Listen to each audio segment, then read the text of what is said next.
Hello, and welcome to this month's webinar entitled Alzheimer's Disease and Dementia, the latest findings on Alzheimer's and important lifestyle choices for addressing dementia risk.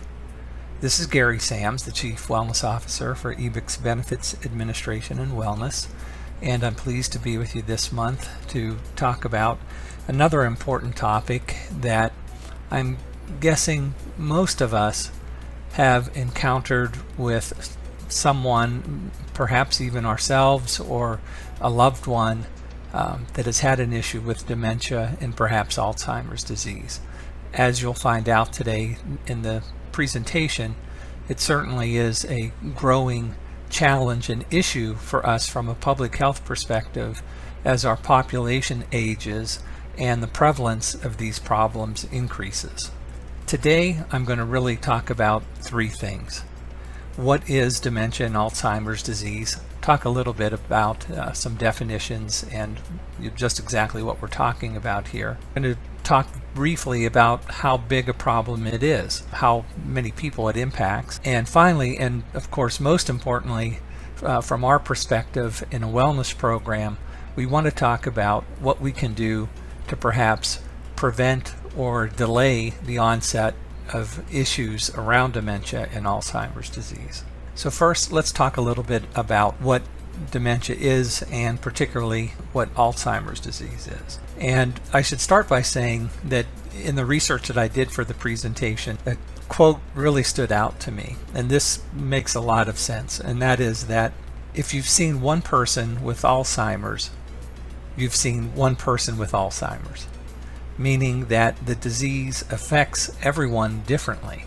So in our talk today, the things that I'm going to discuss, it's important to note that this is not a one-size-fits-all challenge or not a one-size-fits-all prescription for trying to prevent or lessen the impact of a disease like Alzheimer's disease. So we're all unique, we're all different, and everyone's experience with a challenge like this is going to be different. So back to the definition. First, dementia is a general term for a decline in mental ability severe enough to interfere with daily life. Dementia is not a specific disease. It's an overall term that describes a wide range of symptoms associated with a decline in memory or other thinking skills.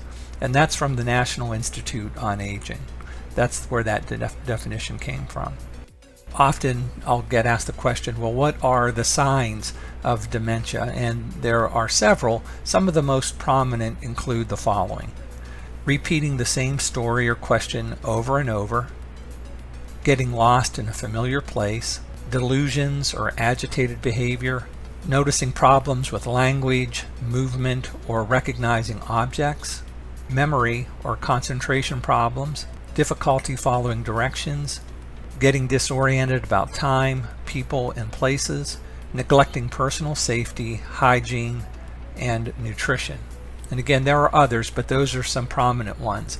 And I want to stress the fact that just because, for example, you, as we all do, sometimes you have a challenge with one of these particular things, like concentration, or we catch ourselves repeating a story. That doesn't mean that you have dementia or that you run the risk of having Alzheimer's disease. It's when these things, as the definition state, really start to interfere with daily life, that's when we really have an issue here. As I say that, though, it is important to note that recent findings are showing that although dementia and Alzheimer's disease are primarily diseases of the elderly, that the roots of these problems can start in midlife. And so it's important when we get into the prevention of this type of issue that we recognize that there are things that we can do today to prevent challenges in the future. Regarding Alzheimer's disease, it's the most common type of dementia. It accounts for an estimated 60 to 80% of cases. And today, Alzheimer's disease is largely irreversible.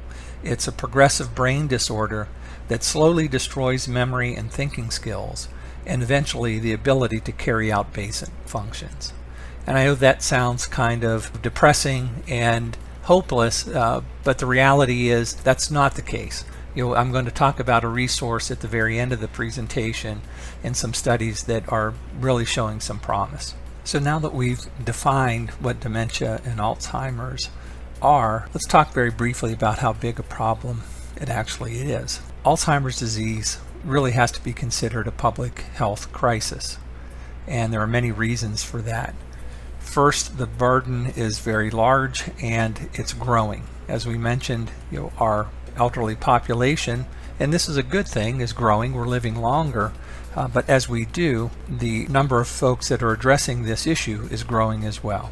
Today, over 5 million adults in the U.S. are living with Alzheimer's disease, and that's including an estimated 200,000 under the age of 65. So it's not only just those that are particularly elderly. And I've read in some of the studies that if left unchecked, by 2050, that number could be over 15 million adults living with the disease. So probably what we really need to talk about most is what can I do to prevent it? And unfortunately, today, what we know about the disease and these issues is that it's really going to be up to us as individuals to make an impact on our risk and so forth when it comes to these issues, because unfortunately at this time there really isn't a magic bullet that's coming from the pharmaceutical industry, for example. Since 2003, every symptom and disease modifying agent has failed in phase 2 or 3 trials because of challenges with either safety or efficacy. So there's not a pill that we can take today that's really going to do it for us. But the good news is that there are a number of modifiable risk factors and preventative factors for Alzheimer's disease that for us to consider. And in the observational studies that they've been looking at large populations, they found that these preventable things, or these actions that are within our control, can account for almost half the attributable risk for Alzheimer's. So what are those? Cognitive reserve and mental activity, meaning the brain capacity that we have. That's an important factor that we can influence, and we can do that through educational attainment and lifelong learning. Also having cognitive leisure activities, so doing things like crossword puzzles or playing chess with a friend that really challenge our brains, our thinking skills. That's an important factor. Physical activity and exercise. We talk about it all the time, and we're finding that if there is a magic bullet out there for so many of our health issues, it does come down to physical activity and exercise, and as you would guess, diet. Diet is important in regards to dementia and Alzheimer's risk, particularly eating foods that are high in omega-3, those are the fish oils, for example, and eating lots of fruits and vegetables. Social engagement is important, keeping the social connections which stimulate our health and our well-being, mindfulness and general wellness activities, optimism, and purpose in life. One of the researchers that I looked at while I was preparing for this, her name is Marilyn S. Albert, PhD, and this was quoted in AARP, the June 25th, 2018 edition. And she wrote in an article called In Search of the Alzheimer's Aha Moment. And she said that prevention probably looks more like managing a heart condition than getting a vaccine to prevent polio. Heart disease, in fact, makes a useful metaphor for describing many possible interventions. For one thing, starting earlier, and after all, if you have high blood pressure or high cholesterol, doctors don't wait until you have a stroke or heart attack to treat you.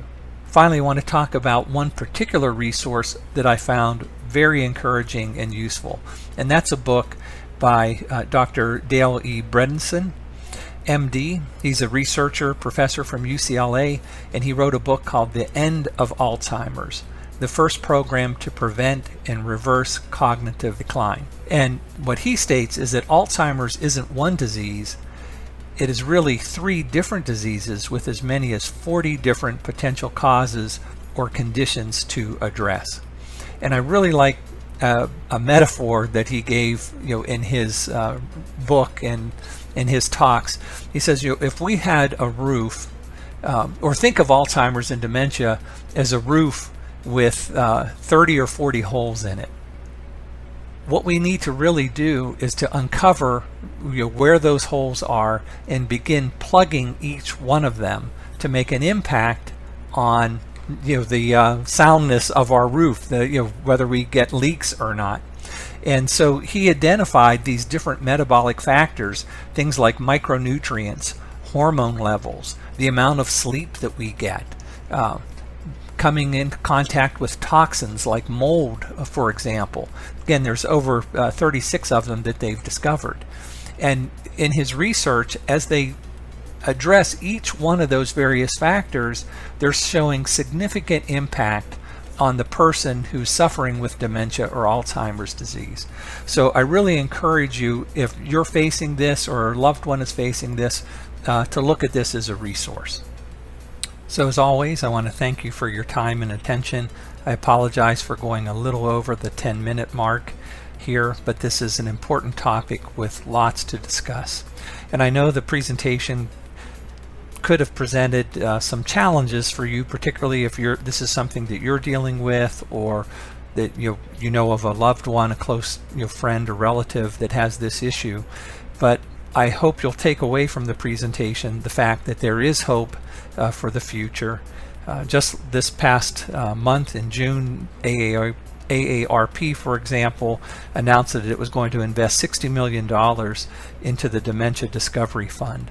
So there's a lot of people paying attention to this, and there's a lot that we can do ourselves to make an impact on our risk and how we deal with something like Alzheimer's or dementia. So wishing you all the best, and again, thank you for your time today.